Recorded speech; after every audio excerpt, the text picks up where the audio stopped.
guys, it's I.B.B. post commentary here today. Why? Because I was on comms with my clan during this game. You can see that I think it's a full squad in this. Full squad on full squad. So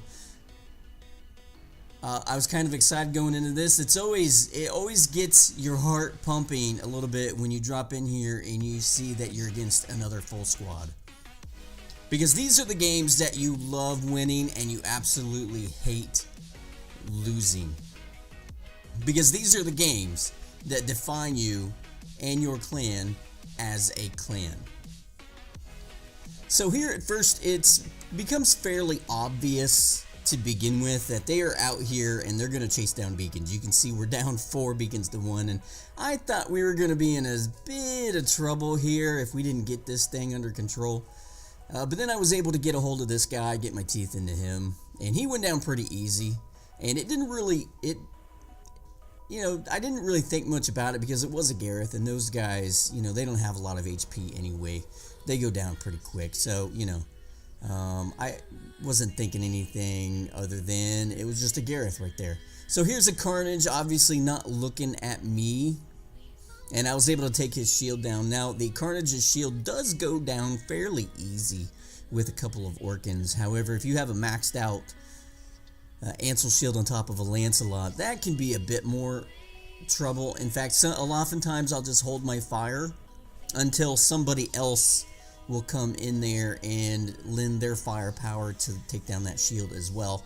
Otherwise, you get close to taking down the shield sometimes, but sometimes you just don't get it done, and then you just tag them every second or so with a couple of rockets. And if you're up against a Lancelot with a couple of Tyrans on it, well, you're just sort of outgunned there. So now here what I'm going to do, and a lot of people don't really like this map for one reason or another, and there are times on this map that is just absolutely infuriating, especially if you spawn over here up on that hill over on my right now.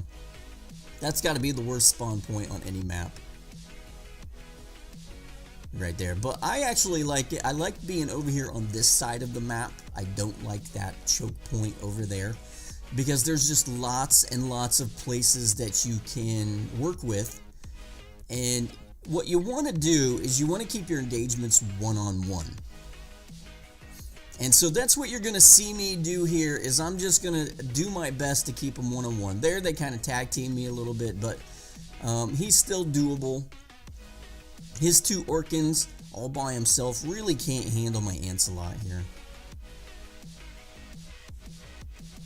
Alright, so here I'm just going to take the better part of Valor and retreat from the area just for a moment, because they're starting to come up on me. And I had a Lancelot over there with a Thunder that was taking down my shield. And I just wasn't going to be able to go toe-to-toe with that Lancelot right there that just got taken out. Now, I think I said it earlier, it was apparent that they were coming out here with a bunch of fast bots, and they were going to hunt down some beacons. However, there's a time to hunt down beacons, and there's a time to run for your life.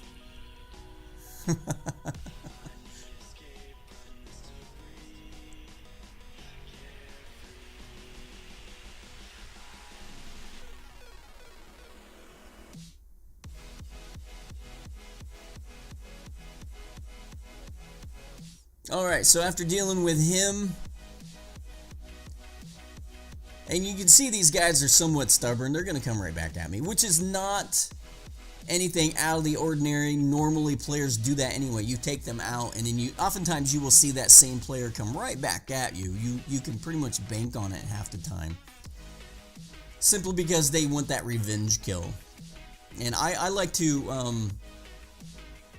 kind of deny them that pleasure if I can.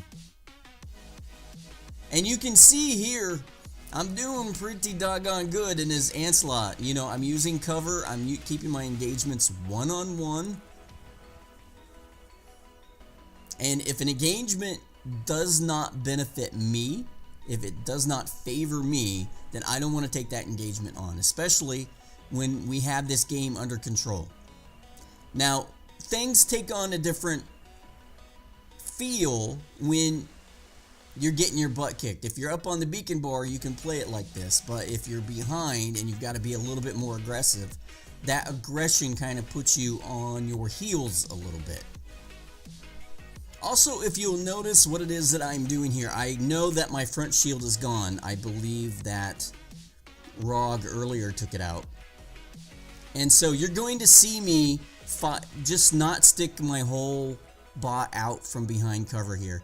Unless the bot, like the Leo just prior, wasn't actually looking at me. Then I came out from behind cover to fire both Orkans at him. But in this instance, just in case somebody has some plasma, I'm going to sort of do my best to stay right behind cover here and use these buildings as a shield and just get damage in there where I can. And that is what led to me going through this game in one bot, or almost one bot. I think I do get taken out here at the very end, if I'm not mistaken.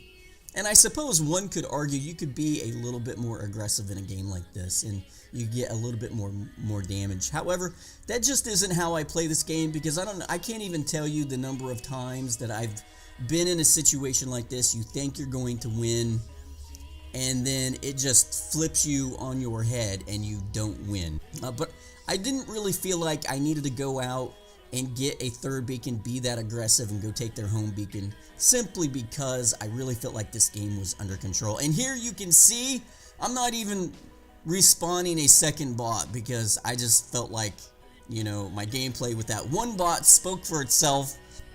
So why ruin it by bringing in a second bot? And I was on comms with Patriot, and I told him that. I said, you know, I'm not even gonna jinx it. I was great with that one bot. I'm not gonna go there. So, hey, good job to SA Clan, and good job to my clan members that were in here as well. Well fought on both sides. We'll check you tomorrow.